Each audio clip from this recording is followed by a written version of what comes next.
नमस्कार, आप देख रहे हैं इंडिया न्यूज और आपके साथ मैं हूं मीनाक्षी जोशी। नरेंद्र मोदी को बीजेपी ने प्रधानमंत्री पद का उम्मीदवार घोषित कर दिया। अहमदाबाद से दिल्ली पहुंचे मोदी सिर्फ 3.5 घंटे में बीजेपी के प्रधानमंत्री बन गए। लेकिन जो सबसे बड़ी बात आज खुलकर सामने आ गई वो ये कि आडवाणी खुद मोदी को आशीर्वाद देने नहीं आए। मोदी के नाम के ऐलान से ठीक पहले आडवाणी को एक फोन आया और बीजेपी दफ्तर जा रहे आडवाणी वापस लौट गए। देखिए मोदी के नाम के ऐलान के ठीक पहले क्या क्या हुआ।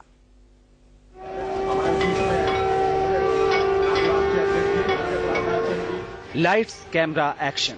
इस तस्वीर में सब कुछ है, लेकिन लाइट्स कैमरा और एक्शन से ज्यादा इन तस्वीरों में ड्रामा है। ये दिखाने से पहले आपको बीजेपी के सबसे बड़े फैसले का ऐलान सुनाते हैं। श्री नरेंद्र मोदी को आगामी लोकसभा चुनाव के लिए प्राइम मिनिस्ट्रियल कैंडिडेट के रूप में प्रोजेक्ट किया जाए। भारतीय जनता पार्टी के कार्यकर्ताओं को, भारतीय जनता पार्टी के समर्थकों को ये विश्वास दिलाता हूं कि 2014 के चुनाव में भारतीय जनता पार्टी विजयी हो,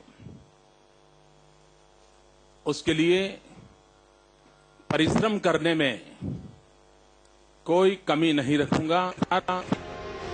इस ऐलान से पहले बीजेपी में जबरदस्त सस्पेंस बना रहा। ये सस्पेंस आडवाणी को लेकर बना था। आडवाणी आशीर्वाद देने नहीं आए, फिर भी मोदी के नाम का ऐलान हो गया। ऐलान के बाद आडवाणी को साथ लेने की कोशिश हुई। मैं यह जानकारी दे दूं आपको कि आदरणीय आडवाणी जी का आशीर्वाद लेने के लिए नरेंद्र भाई उनके आवास पर जा रहे हैं। अब बीजेपी दफ्तर में हुए ड्रामे पर नजर डालिए। बिना पलकें झुकाए सुषमा स्वराज को देखिए। इधर राजनाथ सिंह ने मोदी को माला पहनाई और उधर सुषमा स्वराज की तरफ एक गुलदस्ता बढ़ाया गया कि वो उसे मोदी को देकर बधाई दें। लेकिन सुषमा ने कहा, नहीं, इसे रखो, बताऊंगी, अभी से रखो।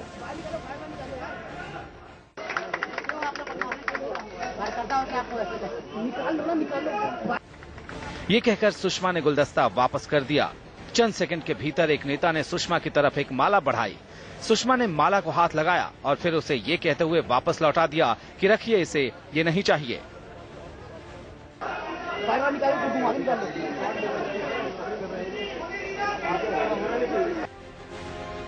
राजनाथ सिंह एक तरफ माला पहना रहे थे, लेकिन सुषमा स्वराज मोदी को बधाई देने के मूड में नहीं थी। इसके बाद वो हाथ बांधकर खड़ी हो गईं। सुषमा आडवाणी के करीब हैं, लेकिन दर्जनों कैमरे के सामने उन्होंने मोदी पर अपनी नाराजगी जाहिर कर दी। तीसरी बार जब उन्हें गुलदस्ता बढ़ाया गया तो हैरान परेशान दिख रही सुषमा ने उसे लिया और मोदी की तरफ बढ़ाकर हाथ जोड़ लिए। मोदी ने इस बीच उनके पैर छूकर उन्हें खुश करने की कोशिश की। तब जाकर सुषमा के चेहरे पर थोड़ी मुस्कान आई। अब दूसरा ड्रामा देखिए। अरुण जेटली माला लेकर मोदी की तरफ बढ़े। बीच में राजनाथ थे। जेटली ने राजनाथ की पीठ पर थपकी देकर उन्हें हटने को कहा, लेकिन राजनाथ नहीं हटे। मोदी देख रहे थे, लेकिन वो जेटली की तरफ गर्मजोशी से बढ़ने की बजाय अपनी जगह पर यूं ही खड़े रहे। सिर्फ खड़े ही रहे। जेटली के हाथों से माला भी नहीं पहनी। जेटली ने पूछा कि वो माला पहनेंगे या वैसे ही रख लेंगे, तो मोदी ने इशारा किया कि वैसे ही ठीक है। आखिर जेटली के साथ मोदी ने ऐसा क्यों किया? जेटली के साथ ऐसा करने वाले मोदी का रुख अनंत कुमार के साथ देखिए। अनंत कुमार आडवाणी के करीबी हैं, लेकिन मोदी ने उन्हें अपनी तरफ खींचा और पूरी गर्मजोशी से गले मिले, उनकी पीठ थपथपाई। ये तस्वीरें अपने आप में बहुत कुछ बयां करती हैं। दिल्ली से अजीत श्रीवास्तव और राकेश कुमार सिंह के साथ यतेंद्र शर्मा, इंडिया न्यूज। सवाल ये है कि आखिर आडवाणी क्यों उस जगह पर मौजूद नहीं रहे जहां मोदी को पूरी बीजेपी ने अपना नेता मान लिया? क्या आडवाणी ने बीजेपी में बगावत कर ली है? आज की शाम आडवाणी और मोदी और बीजेपी के लिए बहुत अहम थी। आज की शाम के सेकंड सेकंड का हिसाब देखिए। आखिरकार आडवाणी ने बीजेपी से बगावत कर दी। मोदी के नाम पर आडवाणी ने खुला विद्रोह कर दिया। मोदी पर फैसला करने वाली बैठक में आडवाणी शामिल नहीं हुए। शाम 5:30 बजे बीजेपी दफ्तर में संसदीय बोर्ड की बैठक शुरू होने का वक्त हो चला था। नेता एक एक कर आते जा रहे थे। सबसे ज्यादा इंतजार आडवाणी का था। शाम 5:45। शाम 5:45 बजे आडवाणी अपनी कार से उतरकर घर में वापस लौट गए। सूत्रों के मुताबिक आडवाणी बैठक में आने के लिए तैयार थे। घर के बाहर गाड़ियों का काफिला भी खड़ा था। आडवाणी अपनी कार में बैठ भी गए थे। फिर अचानक किसी का फोन आया। आडवाणी ने फोन पर बात की और फिर कार से उतरकर अपने घर वापस लौट गए। इसके बाद साफ हो गया कि आडवाणी बैठक में शामिल नहीं होंगे। इस वक्त तक बीजेपी संसदीय बोर्ड की बैठक शुरू नहीं हुई थी। शाम 5:30 बजे दूसरी तरफ नरेंद्र मोदी और राजनाथ सिंह के बीच हैरान करने वाला कम्युनिकेशन गैप हुआ। नरेंद्र मोदी का काफिला गुजरात भवन से निकला और मोदी राजनाथ सिंह के घर पहुंच गए। मोदी पहुंच तो गए, लेकिन वहां राजनाथ नहीं। राजनाथ तो बीजेपी के दफ्तर में थे। शाम 6:08। मोदी को बैरंग लौटना पड़ा। ऐसा शायद ही कभी हुआ हो कि दो बड़े नेताओं के बीच इस तरह का कम्युनिकेशन गैप हो जाए। शाम 6:18। नरेंद्र मोदी आखिरकार बीजेपी के दफ्तर पहुंचे। साथ में अमित शाह भी थे। शाम 6:25। बीजेपी की तरफ से नरेंद्र मोदी को पीएम उम्मीदवार बनाए जाने पर पार्टी के संसदीय बोर्ड ने मुहर लगा दी। ये मुहर 15 से 20 मिनट पहले लग चुकी थी। आडवाणी और मुरली मनोहर जोशी का आखिरी समय तक इंतजार किया गया। काफी देरी के बाद मुरली मनोहर जोशी मध्य प्रदेश के सागर से सीधे यहां पहुंचे। इसके बाद बीजेपी ने मोदी की ताजपोशी का ऐलान कर दिया। अजीत श्रीवास्तव और राकेश कुमार सिंह के साथ यतेंद्र शर्मा, दिल्ली, इंडिया न्यूज। मोदी तो बीजेपी के महाराज बन गए, लेकिन अपनी बात नहीं माने जाने पर आडवाणी ने अपनी खींच कहां निकाली। उन्होंने खुला पत्र लिखा है। इस चिट्ठी में सिर्फ 75 शब्द हैं, लेकिन इसके मायने इतने गंभीर है जिससे बीजेपी में भूचाल है। आडवाणी बीजेपी की बैठक के लिए निकलने के बाद वापस घर लौट गए थे। उन्हें किसी का फोन आया था। फोन किसने किया था और उसने आडवाणी से कहा क्या, इस पर सस्पेंस है। लेकिन इसके बाद आडवाणी बैठक में नहीं गए। वे वापस घर में थे और बाहर मीडिया का जमावड़ा लगा था।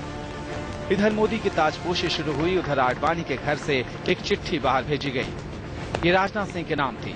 आडवाणी ने लिखा था, प्रिय राजनाथ सिंह जी, आज दोपहर को जब आप आज के संसदीय बोर्ड की बैठक की सूचना देने आए, तब मैंने अपनी मन की व्यथा के बारे में और आपके कार्य संचालन के बारे में, अपनी निराशा के बारे में कुछ कहा था। मैंने कहा था कि मैं विचार करूंगा कि बैठक में आकर अपनी बातें सभी सदस्यों से कहूं या नहीं। अब मैंने तय किया है कि आज की बैठक में ना जाऊं, यही उचित होगा। सादर, लाल कृष्ण आडवाणी। आडवाणी की यह चिट्ठी बहुत कुछ कहती है। इसमें दो बातें बिल्कुल साफ हैं और ये राजनाथ पर दो बड़े सवाल की तरह हैं। पहला सवाल, क्या राजनाथ सिंह से आडवाणी ने अपनी जो व्यथा कही उसे राजनाथ ने अहमियत नहीं दी? दूसरा सवाल, राजनाथ के कामकाज के किस तरीके से आडवाणी खुश नहीं है? फिलहाल आडवाणी के इन सवालों पर बीजेपी ने चुप्पी साध ली है। यतेंद्र शर्मा के साथ राकेश कुमार सिंह, दिल्ली, इंडिया न्यूज। जैसे ही बीजेपी में मोदी की ताजपोशी हुई, पार्टी दफ्तर के बाहर कार्यकर्ताओं ने मिठाइयां बांटी, जमकर आतिशबाजी हुई। इंडिया न्यूज की संवाददाता चित्रा त्रिपाठी मौके पर मौजूद थी।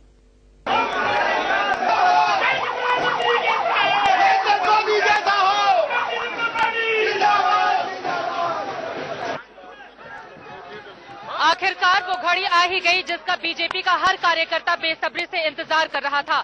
घड़ी की सुइयों ने जैसे ही 6:30 बनाए 13 तारीख के, उसी वक्त राजनाथ सिंह ने मन से ऐलान कर दिया कि नरेंद्र मोदी ही होंगे बीजेपी के खेवनहार। देखना यही होगा कि 2014 में क्या नरेंद्र मोदी पार लगा पाते हैं बीजेपी की डूबती हुई नैया को या फिर नहीं। हम आपको दिखाना चाहेंगे, इस समय हम बीजेपी के दफ्तर में मौजूद हैं और यहाँ पर जश्न का माहौल है। चारों तरफ आप देख पा रहे हैं सिर्फ गाना बजाना, ढोलक की थाप पर लोग नाचते हुए गाते हुए दिखाई दे रहे हैं। हालांकि इसकी रौनक तब और ज्यादा बढ़ जाती जब आज बीजेपी मुख्यालय में लालकृष्ण आडवाणी की मौजूदगी रहती। बावजूद इसके आप देख पा रहे हैं यहाँ तस्वीरों में कितना जोश, उमंग, उत्साह दिखाई दे रहा है बीजेपी के कार्यकर्ताओं में। और वास्तव में इस दिन का इंतजार भी बीजेपी को था, क्योंकि कैमरा पर्सन पिंकी के साथ चित्रा त्रिपाठी, दिल्ली, इंडिया। दिल्ली में बीजेपी कार्यकर्ताओं की खुशी तो आपने देख ली। अब आपको दिखाते हैं अहमदाबाद में बीजेपी कार्यकर्ताओं ने किस तरह आज नमो नमो किया।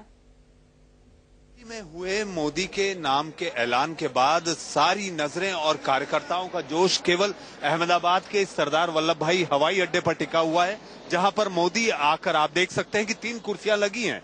मोदी प्रधानमंत्री की कुर्सी पे पहुंचेंगे या नहीं ये तो मतदाता तय करेगा, लेकिन यहाँ पर 3 कुर्सियां रखी हुई हैं जहां पर मोदी आने के बाद अपने कार्यकर्ताओं से बात करेंगे और बताएंगे कि आखिर उनकी सोच और क्या है। लेकिन इस पोस्टर में अगर आप देखें तो लाल कृष्ण आडवाणी इस पोस्टर में कहीं नहीं है। इस वक्त यहाँ पर जोश का माहौल है, जिस तरीके से आप देख सकते हैं कि यहाँ पर लगातार ढोल नगाड़े बज रहे हैं, यहाँ पर कार्यकर्ता मौजूद है, यहाँ पर आप देख सकते हैं कि किस तरीके से यहाँ पर जोश का माहौल है। और इतना ही नहीं तो आप देख सकते हैं कि यहाँ पर कार्यकर्ता किस तरीके से आप कि यहाँ पर जी नरेंद्र भाई आने वाले हैं। आप लोग यहाँ पहुंचे हुए हैं, क्या सोच रहे हैं आप, कैसे प्रधानमंत्री होंगे? ये गिर के वो शेर है, दुनिया नहीं पूरे विश्व को दिखाएंगे कि गिर के शेर ओरिजिनल में क्या होते हैं। वो मोदी साहब हमारे हैं। तो यहाँ पर मौजूद तमाम कार्यकर्ता समर्थक सबको इंतजार है मोदी के यहाँ पहुंचने का और उनको संबोधित करने का कि आखिर उनका अपने गुजरात का वो गिर का शेर जिसे वो कह रहे हैं वो इस देश के लिए क्या कर पाता है। कैमरामैन आशीष चावला, अरविंद शर्मा और कल्पेश के साथ मनीष अवस्थी, अहमदाबाद हवाई अड्डा, इंडिया न्यूज। मोदी को प्रधानमंत्री पद का उम्मीदवार बनाए जाने से वैसे तो पूरे हिंदुस्तान में बीजेपी कार्यकर्ता जश्न मना रहे हैं, लेकिन गुजरात में खुशी का माहौल अलग ही है। सूरत में जश्न मना रहे बीजेपी कार्यकर्ताओं ने पुलिस वालों के साथ हाथापाई तक कर ली।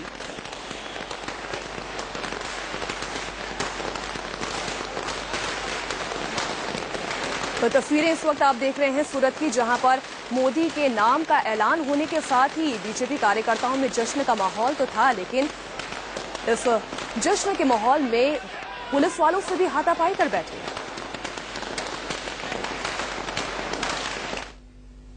मोदी को प्रधानमंत्री पद का उम्मीदवार घोषित किए जाने के बाद बीजेपी नेताओं ने उन्हें बधाई दी है। शहनवाज हुसैन ने कहा है कि जिस तरह मोदी ने गुजरात का विकास किया वो मुल्क का भी कायापलट कर देंगे।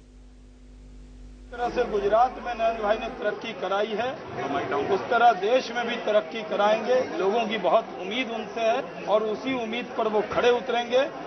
पार्लियामेंट्री बोर्ड ने उनके नाम पर निर्णय किया है, आज अध्यक्ष जी ने घोषणा किया है। नरेंद्र मोदी जी किसी को छोड़कर नहीं चलेंगे, सारे समाज की चिंता करेंगे और एक मजबूत भारत के निर्माण के लिए देश को इकट्ठा। नरेंद्र मोदी का नाम बीजेपी की तरफ से ऐलान किए जाने के बाद राजस्थान बीजेपी के कार्यकर्ताओं ने जमकर खुशियां मनाई। पूर्व मुख्यमंत्री वसुंधरा राजे ने कहा, 2014 में बीजेपी को दिल्ली में आने से कोई नहीं रोक सकता। ये तो नरेंद्र मोदी का बनना और उसका अनाउंसमेंट, तो मैं समझती हूँ कि हम लोग सब बहुत ही खुश हैं। मैं उनको ये विश्वास दिलाना चाहती हूँ आज कि हम लोग जीतेंगे, राजस्थान की सरकार हम भी बनाएंगे और यहाँ से हमारे एमपीज भेजेंगे। मोदी को लेकर जहां बीजेपी में खुशी का माहौल है तो वहीं कांग्रेस एक एक शब्द तोलकर बोल रही है। कपिल सिब्बल ने कहा कि हम अपनी दिवाली बाद में मनाएंगे। नहीं ना, देखिए किसी और पार्टी के बारे में हम कुछ नहीं कहना चाहते। अब जो पार्टी के अंदर की बातें हैं वो हम उसके कांग्रेस पार्टी उस पर टिप्पणी नहीं करना चाहती, ना हम सरकार की ओर से कुछ टिप्पणी करेंगे। अब जो हो रहा है वो हो रहा है, उसके बारे में हम नहीं कुछ कह रहा है कि ये पार्टी का मामला है और जो पार्टी ने जो तय किया है वो पार्टी की अपनी राय है और पार्टी की स्वायत्तता है और जो पार्टी तय करेगी उनको मुबारकबाद, हमें क्या लेना देना है इसमें, और इस पे हम टिप्पणी नहीं करेंगे। अब जब मैदान में जब बात आएगी तो जो हमें कहना होगा हम कहेंगे। मोदी को लेकर बीजेपी कार्यकर्ताओं में जगह जगह जोरदार जश्न मनाया गया। आइए आपको दिखाते हैं पूरे देश भर में मोदी को लेकर किस तरह से खुशियां मनाई गई।